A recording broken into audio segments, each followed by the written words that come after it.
Buffalo Bills versus Los Angeles Rams. Instant reaction. Let me just get this out of the way to begin with. The officiating was awful in this game. I'm going to start with that interception. I can't remember. It was kind of in the middle of the game. I don't remember if it was the second or the third quarter. I think it was the third quarter. Buffalo's up 28-10. Josh Allen throws, in my opinion, a bad ball. I mean, that was a poor decision. Throws it up, offensive pass interference, but the guy catches it. I think it was Croft, catches it, comes down. The Ram guy comes in, grabs the ball. They hit the ground at the same time. That is a completion that would have then been overturned and then called pass interference. That it was called an interception on the field. That's the first mistake. And then you get River runs. Man, this guy is a loose cannon. I think he is the worst head of officiating. I'm on record on this. He is awful. The same play, I promise you, we'll see the same play 2 to 3 more times. And it's 50-50. Next week, if he sees that same play, he's going to call it an incomplete pass and overturn it. There's no consistency there, and that's my big beef with this officiating and routing all these plays from New York. There is no consistency whatsoever. But that was an awful call on the field, and it was an even worse non-overturn. That was pathetic. Later in the game, the face mask called on Josh Allen. I think that was legit. Josh Allen held onto the face mask, ripped the guy down, threw the ball. That was legit. I thought that was a good call. But that pass interference at the end, I don't know. Honestly, that's 50-50 in the NFL. A lot of times that doesn't get called. So I know if you're a Rams fan, you're pretty ticked off about this. If you're a Buffalo fan, you think you're justified. And that is one of these calls.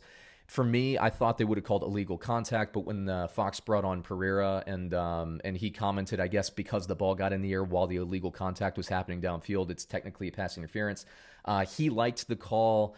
I thought it was one of those things that it really was a coin flip. I see this in the NFL all the time. I see that not called all the time. So bad break for Buffalo, but I can't say it was unfair. It's just one of those bang things, and it happens. I'm sorry, it was a bad break for the Rams, but it happens. And I thought that given what happened and with the momentum swing of that interception, I guess karma came back and caught up, and maybe that was part of it, but that was rough.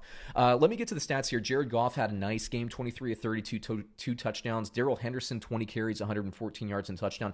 Now, what was interesting to me, and I thought Buffalo had a nice game plan, they were limiting basically the deep middle of the field. They're trying to neutralize Tyler Higbee. So what ended up happening, Jared Goff, it was mostly underneath stuff, but he made them pay with Cooper Kupp, Robert Woods, both of them getting the end zone. And Darrell Henderson, that run up the middle was there all day. And frankly, I thought the Rams earlier in the game were missing it. I thought they could have run the ball even more than they were. But it ended up coming back for them. They ended up running the ball pretty well, and they did take a lead late in that game. I think it was there for them. I think this game was there for them, but they didn't come through. And, what we can say, Bills fans and Rams fans, and I saw on my YouTube channel this week the comment back and forth. Everybody's saying the other team didn't play each other. And, really the fan bases of both these teams thought they were going to crush the other one. I always thought that this was a field goal game either way. I ended up taking the Rams plus 2.5 against the spread because I did think it was a coin flip game. So I took the points. And for about, for about 59 minutes and 20 seconds or whatever it was, I was right. And then Buffalo came back down, ended up covering the spread. So good for Buffalo. They are legit. Josh Allen, what I did like, he plays a little, you can tell when he presses. You can tell when he's down and he's pressing a little bit. His decision-making gets a little bit bad because I think he's trying to make too much happen. But this is a really good character win for Buffalo. Because he came down, he threw the touchdown pass at the end of the game. They made it happen. I think he might have gotten away with a bad decision or two. But, after that face mask call, he came down. I can't say they're bailed out, but you get the 50-50 pass interference call there. He still puts it in the end zone. So Buffalo, after basically ceding I think they were up 25 at some point in this game. They were up 28-10 after that pass interference. They gave up the lead. They came down and win. It's a character win. That's what you're going to have to do in the playoffs because adversity is going to come. Rams, hey, man, I think the Rams are good. I've been on them all off season. These two teams were numbers 5 and number 6 on my power rankings last week. I think they're both definitely top 10, maybe top 5 teams. I don't think anything differently after this game. These were two good teams playing each other. The Bills, lose complete momentum, but grab their composure, come down and win the game. Good for them. Josh Allen, 24-33, 311 yards, 4 touchdowns passing, 1 touchdown running. The dude is a beast. He's a monster. I've been saying it since week 1. Fantasy, make the trade for him, whatever you can do, because I know he's going to be a lot of fantasy football starting quarterback now, but a lot of people, for instance, like my primary league, Dude has Mahomes and Josh Allen. So what's he going to do? He can't start both of them in our league because it's not super flex. But dude, he's going to be a dynamo. This Bills team, I said it from week one. If Josh Allen can pass at that efficiency, they're looking at a 12-4, 13-3 season. There's no reason I would overturn that. The Buffalo Bills, I think it was more game plan, but they got to tie up the middle run. Maybe the defensive tackles need to play a little bit tougher. But again, I mean, you're playing the Rams, and they're talented everywhere, so you got to kind of pick your poison. The Bills, I think, did that. They let Darrell Henderson beat them, and he almost did. So, good for the Rams for executing. Buffalo, I'm not too concerned about the run defense there, but I might be if I see it 2 or 3 weeks in a row. I think it was more game plan oriented today, in my opinion. Devin Singletary, I think he still needs to be more involved. I will say, when the momentum was getting away from Buffalo, they did, I thought, a nice job of settling Josh Allen down by involving Devin Singletary a little bit more. I think he's electric. I love him. 13 carries, 71 yards, 5.5 yards per carry. That is not a fluke. That's what he does when you give him volume.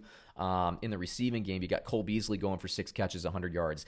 Gabriel Davis, by the way, UCF him. I don't know if you can see my UCF helmet here in the recording, but yeah, man, he looked really, really good. Caught my eye. Now, it's going to take him some time to, basically dethrone, of course, not Stephon Diggs, but he's got to fight John Brown and Cole Beasley for targets, but he looks good. Rookie receiver, deep rookie receiver class, but he's somebody people don't talk about. I'm sure Buffalo fans know about him quite a bit. I know about him from UCF because I love my UCF Knights, and no, he looked really good. Stephon Diggs adds another four catches to 49 yards and a touchdown. Could easily been 2 touchdowns. I think he actually caught 2 touchdowns on one drive there, thanks to some penalties. Tyler Kroft, 2 touchdown receptions today. That could have been a big day for Dawson Knox, but he was injured. Lee Smith gets a touchdown as well, so you could see they were kind of working those tight ends. But yeah, man, Buffalo, they're for real. The Rams are for real too. This is a good game. This is what I was expecting. Maybe it surprised some people around the league. Maybe it surprised some people who watched my Bills versus Rams previews. But 2 very strong teams. I'm very high on both of these teams. The Rams will bounce back, and the Bills will keep it going. So there you go. If you watched the game like I did, go ahead and comment below. Let me know what you thought. Man, that Gabriel Davis, dude, he's going to be so good for Buffalo, especially with Josh Allen throwing the ball downfield like he is. Very, very good, fun game to watch. I loved it. Hope you did too. We'll catch you on some more maybe instant reactions, and catch us tomorrow as well on Monday for the Fantasy Football Fallout. We're going to be talking about all things fantasy football this week, what happened on Sunday, and so on, and give you the waiver wires, all that stuff. Thanks, everyone.